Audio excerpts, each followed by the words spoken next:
Welcome back.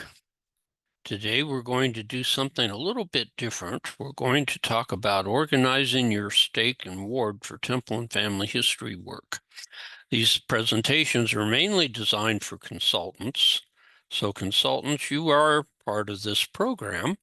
So we want to make sure that you're aware of how you fit into the program. And then should you feel that the things that I described here today are not happening in your unit, your ward, branch, stake, whatever the case might be, feel free to offer this recording to those that are in leadership above you. So to begin with, I'll talk a little bit about what are the leader's goal in temple and family history work according to the handbook. Most of the things that are talked about today are coming straight out of the handbook. Well, the leader's goal includes to organize your members in the work of salvation and exaltation, to help bring great blessings that will result from this effort. And your actual efforts don't have to be great, they just need to be directed. And your role is essentially to help others to be organized and to help them to take part in this work, so that they might partake of the Spirit of our Savior in the work of exaltation and salvation. In addition, the keys to salvation are held by the stake president. So within each stake, the person with the keys for salvation and exaltation are held in the hands of the stake president. He and his counselors are to make sure that the stake members are taught and prepared to make the covenants within the temple. It all begins with our stake presidents. And the stake president and his counselors, in addition, are to encourage the members to have growth in temple and family history work and within their families, and encourage the members to return to the temple as frequently as possible. These are the things that are mentioned in the handbook. Now, the problem becomes that when you have a stake of, say, 3,500 people, 3 men are not going to be able to do the work, to be able to motivate all 3,500 people to do temple and family history work. So you need to have an organization. And that's what this presentation is going to talk about. The stake needs to have goals. In many cases, stakes don't. And sometimes they flounder when it comes to temple and family history work, and they feel, frustrated that things aren't happening. A lot of times it can be traced back to the fact that if they would have a set of goals that they could then articulate to the leaders of the various wards, then things might begin to happen within their stake. Part of the problem with the leadership of the church providing the idea that you need goals is the fact that they can't really provide you with a set of goals to do, because every stake's unique. Every ward within each stake is unique. They have strengths, they have weaknesses, they have needs that are different than others. And so therefore your goals need to be unique and meet the needs of your particular clientele. I listed a few here on this pretend piece of paper, but they, some might apply to your stake, others might not. You might be wanting to focus on new recommends. How many new recommend holders do you want to develop within the next year? Are we going to need to have temple prep classes organized and functioning within the various wards and branches? You might want to focus on the total number of recommend holders. You may have a lot of people that are endowed but have not had a recommend for years. You might want to focus on that. Or it might be you want to increase temple attendance. Now, you can't actually monitor that because you can't find out who's going to the temple and who isn't, because that's a personal thing. But you can provide stake temple days, temple trips, ward temple days or temple trips. You might want to focus on the number of submissions, because that's a way to kind of monitor in a roundabout way to the temple attendance, seeing how many members are actually submitting names to take to the temple. Now, your focus might be on the new members. This is one that the area presidency's really been pushing lately, that they really feel the need for the new members that are newly baptized to get a recommend right away to go do baptisms and to take the names of their ancestors to the temple to be baptized for. Another focus could be on the youth, the number of youth that have limited use recommends, or the number of youth that are submitting names that they can take to the temple and be baptized for. Or it could just be in some other area of increased family history activity. Whatever your stake needs, the goals need to be tailored to meet those needs. Now, somebody's going to have to train. So how does that work on a stake level? You know, the stake president's got the keys for this work.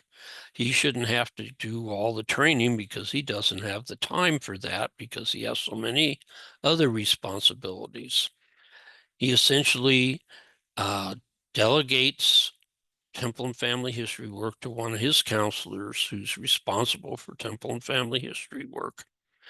They also delegate one or two high counselors to be over temple and family history for the stake. And in addition to that, they also call somebody to lead the stake temple, be the stake temple family history consultant coordinator over the center, the main family search center in the stake center. Now, of those individuals, the handbook points to the high counselor that's over temple and family history work as being the person who's the primary person responsible for handling the training within the stake. Now, right off the bat, the first thing to understand is we're talking about temple and family history work, but this person does not need to be a family history guru by any means, because we're not talking about training necessarily in temple or family history work itself. We're talking about training people to do their calling the way the handbook outlines it. And so this is the type of training that we're talking about on the stake level. Now, this high counselor can have some help. Besides the stake president and his counselor who could help in the training, he also can turn with approval from the stake president to the stake temple and family history consultant coordinator for help, and also call in the help of the area temple and family history advisors, which is what my wife and I do. They can be called in to assist the site counselor in this training also. Okay, how does this actually work? What does it look like? Well, we have the stake. At the stake level, the stake is to provide goals, direction, and training for ward leaders, according to the handbook. At the ward level, the ward then, once they're trained by the stake, support the families in their ward by having goals to reach for, actual support provided to the individuals in the ward, and activities and one-on-one training as needed. Because the real rubber hits the road when it comes to the ward. The ward is where the real family and temple and family history work mostly occurs. And it occurs for the benefit of the families, because it's in the family that temple and family history work actually happens. And so all of the above things are there to help these families in drawing closer to our Savior, in blessing those on this side and the other side of the veil through their temple activity and their family and temple and family history work. Okay, the stake supports the wards, and they do this in various ways. One of the ways is the stake has a stake adult committee that should focus at least part of their time on temple and family history work. That should be one of the programs that the Stake Adult Leadership Committee deals with on a regular basis. The stake assigns a high counselor to be over temple and family history work for the stake. We've mentioned that already. This committee and the high counselor over temple and family history work provide training to the Elders Quorum and Relief Society presidencies of the wards.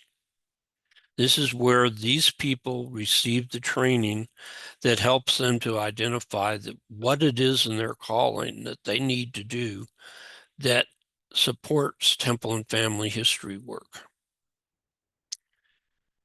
High counselors are assigned to each ward and branch in the stake. And these men are also have part of their calling to be people who help provide training to the ward, find out how things are going in the ward, and report this progress back to the stake. So they become the eyes and ears for the stake, and they also become a secondary source for training to the Elders Quorum presidents and Relief Society presidents or anybody else that needs training within the ward. And lastly, the state calls temple and family history consultants, and one of them designated as a coordinator to run the stake temple and family history center. And these people can help in training the ward and stake leaders in actual family history things that are needed. Especially they can be there to help the ward in training their consultants if there's nobody within the ward who's capable of training consultants in temple and family history work itself. Okay, the ward structure is something like this, and I apologize for all the lines, but try to simplify it. In the center, you've got the bishop. He's the equivalent of the stake president on a ward level when it comes to temple and family history work. He is the person who is given the responsibility to see that temple and family history work occurs within the ward. He often delegates a lot of the actual work of temple and family history work to either a ward temple and family history leader, if there's been one called in the ward, or if there is none, then to either the Elders Quorum president or most likely a counselor in the Elders Quorum presidency who would do the role of the ward temple and family history leader if there isn't one. Now, within the ward, the bishop, and we'll say the ward leader, even if they don't have one, work together with the Elders Quorum presidency and the Relief Society presidency, who, according to the handbook, have the primary responsibility within the ward to see that temple and family history work happens. They're the ones that can organize trips to the temple. They're the ones that can supervise and oversee a temple prep class. They're the ones that can help in motivating their group to use ordinances ready or do their own research and gather names of their ancestors to take to the temple. So they're the ones that do a lot of the support and training and organizing within the ward. And ultimately, their role, the Relief Society president and the Elders Quorum president, is to train the members of their either quorum or group so that the families get the blessings or get the opportunity for the blessings that they need. Now, one part of the ward that's kind of skipped over in the handbook, just barely mentioned, are the young men and young women's organizations. The bishop's over them. So he, along with help from the Elders Quorum or the Youth Society or the Ward Temple and Family History leader, help the leaders of the young men and the young women, keep the young men and young women focused on going to the temple, taking their ancestors to the temple for baptisms, and just generally learning how to do temple and family history work. So that's how the structure of the ward should function. Now, within that structure, there should be a ward plan. Just like the stake, the ward should have some kind of a plan to give them direction. The handbook says the plan should be simple, but it should consider all the members' needs.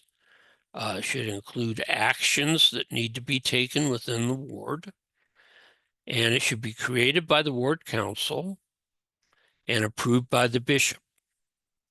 And again, every ward's plan would be different because the needs for the wards are going to be greatly different, even within a stake. But they should kind of align with what the stake's plan is if there's going to be order within the stake. So consider that. Okay, the ward council is charged in the handbook to create the plan.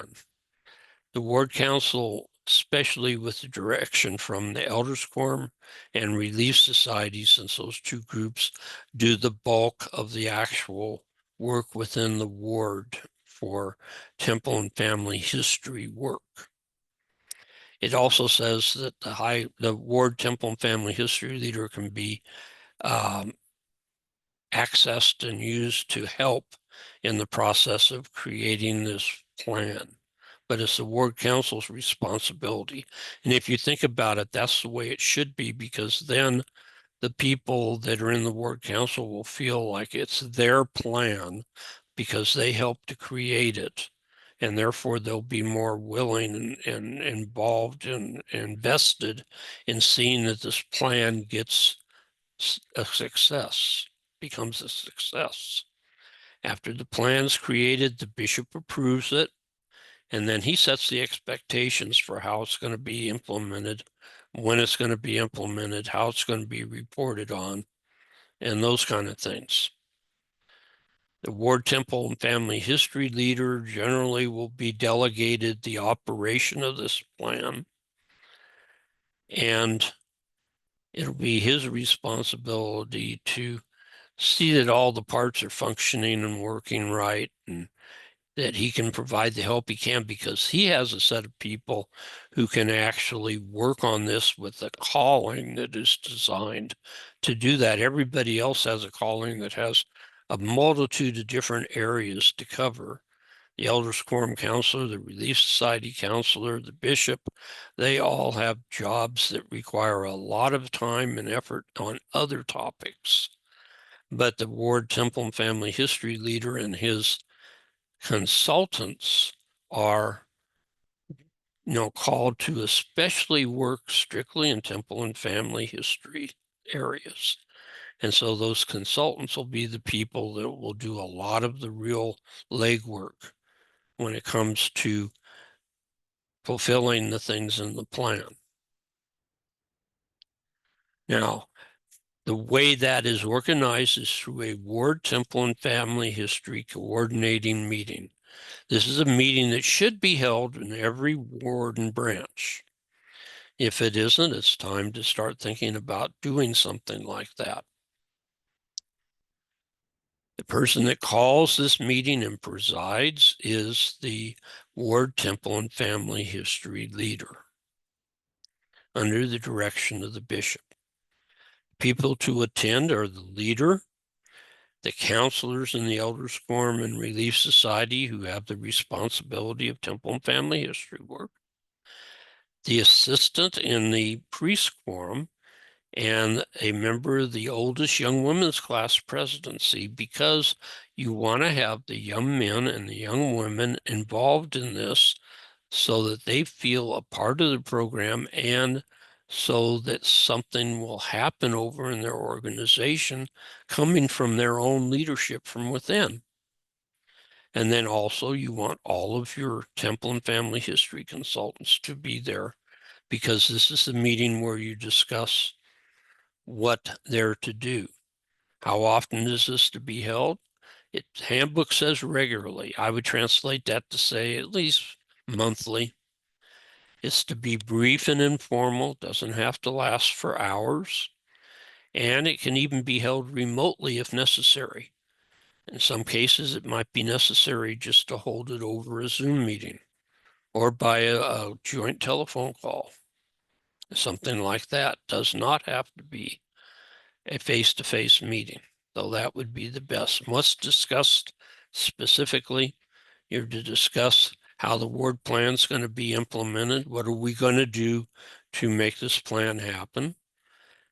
How do we meet the individual needs of ward members? If the ward council has come up with some families that they feel need to be approached by the consultants for various things in temple and family history work, how are we going to handle that?